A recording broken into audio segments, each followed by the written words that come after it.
DMTV Info, votre chaîne d'information en temps réel. La politique, la santé, le sport, les faits de société, la musique, les rumeurs et bien plus encore. Vous découvrirez cela dans notre chaîne DMTV Info.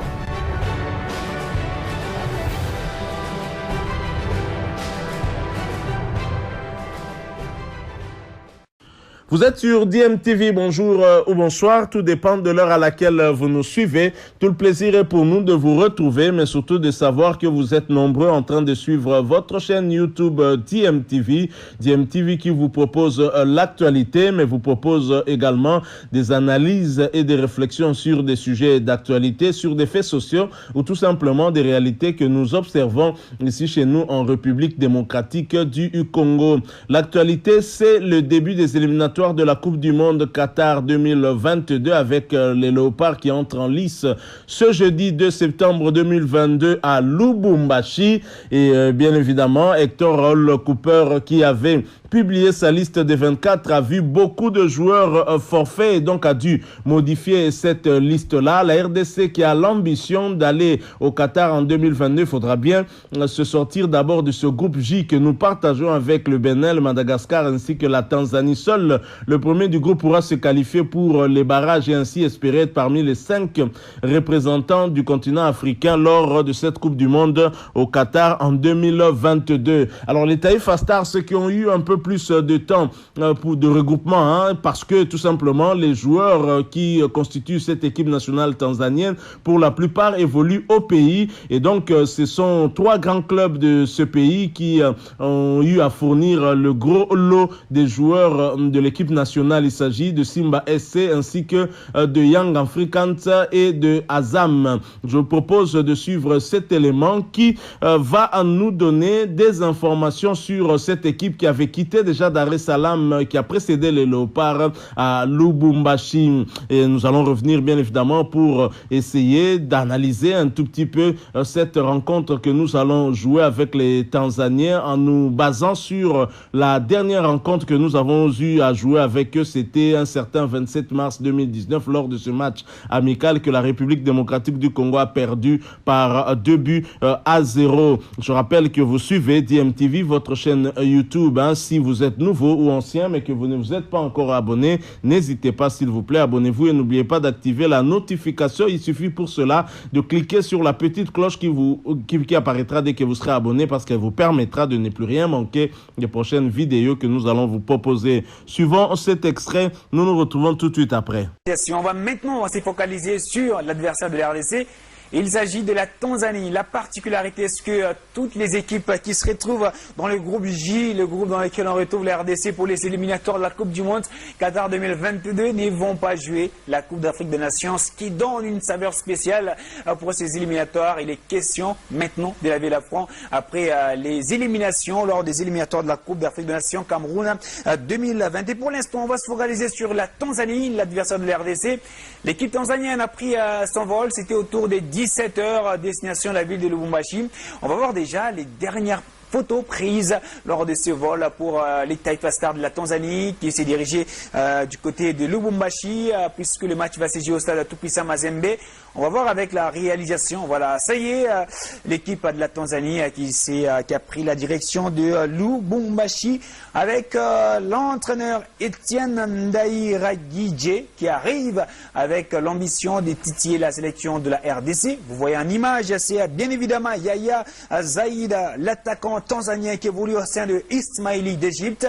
Il fait partie de l'expédition. C'est peut-être les joueurs avec qui on aura la force au niveau de l'attaque du côté de la Tanzanie avec Mbwana Samatali. En image aussi, c'est le défenseur Abdul Aziz qui est de la partie aussi, qui sera de l'expédition.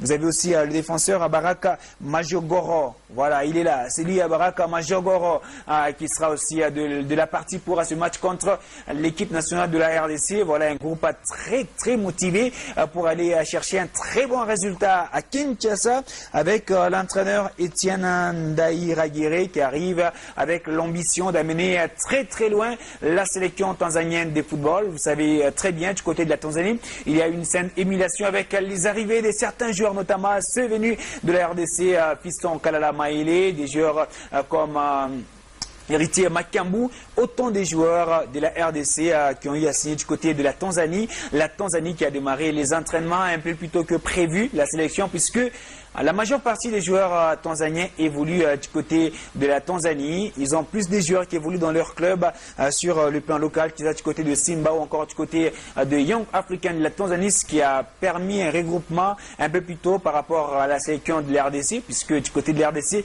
c'est seulement ce mardi à 31 août que le groupe a affiché complet, alors que la Tanzanie a démarré les entraînements un peu plus tôt que ça.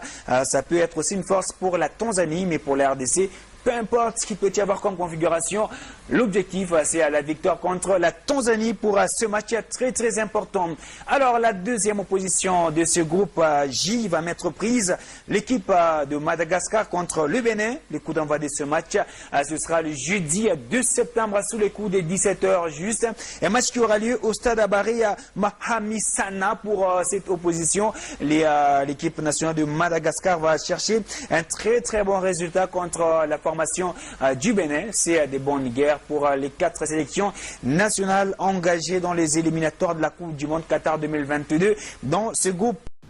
Voilà, nous sommes de retour, comme vous venez de le suivre. Les Taifa Stars de la Tanzanie étaient en plein vol alors que les Léopards s'entraînaient sur le terrain de Ujana, et donc les Tanzaniens ont précédé les Léopards de la République démocratique du Congo à Lubumbashi, eux qui ont eu un peu plus de temps pour ce qui concerne leur regroupement, puisque leur regroupement s'est passé une semaine plus tôt que le regroupement de la République démocratique du Congo. Alors évidemment, pour ce voyage vers Lubumbashi, les Tanzaniens sont allés sans leur star, leur superstar, leur meilleur joueur. Il s'agit de Bwana Ali Samata. Bwana Ali Samata qui jouait en tout cas aux côtés de Marcel Tisserand dans le club turc de Fenerbahçe, ne fait plus partie de ce club puisque ce dernier a été transféré. Il semble-t-il qu'il s'agirait d'un prêt avec option d'achat du côté de Royal Antwerp. Bwana Ali Samata va donc remplacer, Dieu merci, Mbokani dans la pointe de l'attaque de Royal Antwerp, chose qui fait énormément plaisir à ce club anversois puisque Bwana Ali Samata a fait ses preuves en Belgique du côté du club de Genk. Et ce dernier, en tout cas, vous le savez, le mercato qui se clôturait ce mardi 31 août à 23h, Bwana Ali Samata n'avait pas donc de choix. Il fallait commencer par là avant de joindre Lubumbashi. Est-ce qu'il aura le temps de joindre Lubumbashi? Rien n'est sûr, à moins que la Tanzanie lui envoie peut-être un jet privé, sinon ça risque d'être compliqué. Même si il prenait son vol au vu de sa journée chargée hier, le vol ne devait être pris que le soir de là-bas, le matin, donc peut-être ce matin pour arriver peut-être dans la soirée et joindre encore Lubumbashi, et il ne serait peut-être pas en forme. Donc Bwana Ali Samata peut rater le match contre la République démocratique du Congo. Nous parlons vraiment sous réserve, mais c'est un joueur déterminé, on le sait, on le connaît en tout cas mentalement très fort aussi, un joueur qui n'abdique pas, qui ne laisse pas à tomber. Alors il quitte Fenerbahçe de Marcel Tisserand parce que bien évidemment il était un tout petit peu en manque de temps de jeu. C'est vrai que la dernière rencontre jouée par cette équipe avec une belle victoire à l'extérieur, Fenerbahçe, Bwana Ali Samata avait fait son entrée en jeu comme dans le match précédent aussi, je crois, où il est resté sur le banc, mais en tous les cas en manque de temps de jeu, il avait besoin d'une équipe qui allait lui faire pleinement confiance et bien sûr allait compter sur ses qualités premières. Donc voilà Bwana Ali Samata qui a signé du côté de Antwerp. Nous sommes heureux pour lui, cet ancien de tout-puissant Mazembe Anglebert, un très bon joueur, un tueur, un attaquant qui font peur aux défenses adverses et qui nous avait d'ailleurs fait mal lors de ce match amical qu'on avait joué en 2019, je crois, le 27 mars, c'était un mardi, et c'était au stade Benjamin Mkapa, le stade de Dar es Salaam, un match amical où la RDC a subi une défaite de 2 buts à 0, et Bwana Ali Samata était celui qui avait ouvert le score à la 74e minute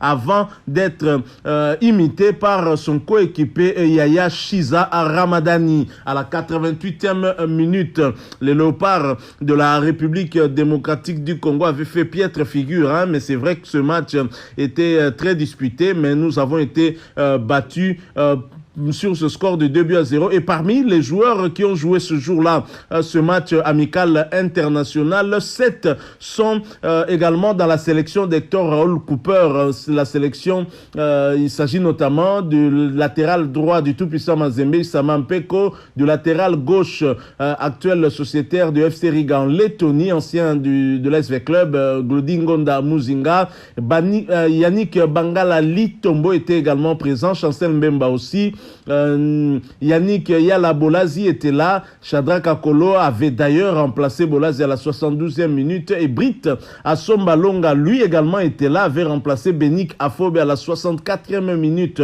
Donc voilà, c'est quand même des joueurs, des cadres qui étaient là contre la Tanzanie. 7 au moins seront là, ce qui est une bonne chose. Ça signifie qu'il y a des joueurs qui connaissent quand même cette équipe tanzanienne. Il est vrai que Bakagol n'était pas là, il était absent, donc il y avait beaucoup d'absents aussi. Marcel Tisserand n'était pas là, donc ça promet le match que nous allons jouer contre la Tanzanie ce 2 septembre 2021, mais la RDC doit absolument gagner pour bien entamer ces éliminatoires de la Coupe du Monde Qatar 2022. Il est important de gagner à domicile, surtout qu'on ne retiendra que la nation qui sera première du groupe. Ce ne sera donc pas évident. Il faut commencer par gagner tous les matchs à domicile. Nous aurons bien évidemment un regard aussi sur l'autre match où le Madagascar va recevoir le Bénin, et déjà parce que la prochaine journée ce sera contre l'une des deux équipes, le Bénin en l'occurrence le 6 septembre prochain, et donc on devra aussi jeter un coup d'œil de ce côté-là pour nous imprégner des qualités et faiblesses de cette équipe béninoise avant de les affronter lors de la deuxième journée. Donc voilà tout de ce que nous avons voulu partager avec vous. C'est vrai que les Taifa Stars de la Tanzanie, étant donné que l'équipe est constituée des joueurs locaux, n'a pas trop de problèmes de regroupement, puisque c'est depuis le 24 que cette équipe, en tout cas le gros lot des joueurs, avait déjà été regroupés. Ils sont même arrivés quelques heures plus tôt que les Léopards à Lubumbashi, histoire de s'acclimater. Donc de ce côté-là, on n'a vraiment pas d'avantage par rapport à notre pays, étant donné que les joueurs ont transité d'abord par Kinshasa, doivent prendre encore leur vol pour Lubumbashi. Ça prend plus de temps que quitter Dar es Salaam Lubumbashi. Donc on n'est pas vraiment verni par ces problèmes de distance entre Kinshasa et Lubumbashi. Ce timing aussi qui ne nous a pas permis de faire un regroupement un peu plus tôt. Mais je pense que la détermination de nos joueurs fera en sorte que nous puissions remporter quand même ce match. Merci beaucoup à vous qui nous avez suivis. Nous sommes arrivés à la fin de ce sujet. Si vous l'avez aimé, laissez-nous un maximum de j'aime. Likez donc cette vidéo. Merci de partager avec nous aussi votre point de vue en nous le laissant à travers un commentaire. Vous êtes nouveau ou ancien sur cette chaîne mais que vous ne vous êtes pas encore abonné, n'hésitez pas, abonnez-vous et n'oubliez pas d'activer la notification en cliquant tout simplement sur cette petite cloche que vous verrez apparaître dès que vous serez abonné, parce qu'elle va vous permettre de ne plus rien manquer des prochaines vidéos que nous allons vous proposer. Encore une fois, merci à vous. Nous espérons vous retrouver bientôt avec un autre sujet d'actualité. En attendant, portez-vous bien et DMTV vous dit au revoir.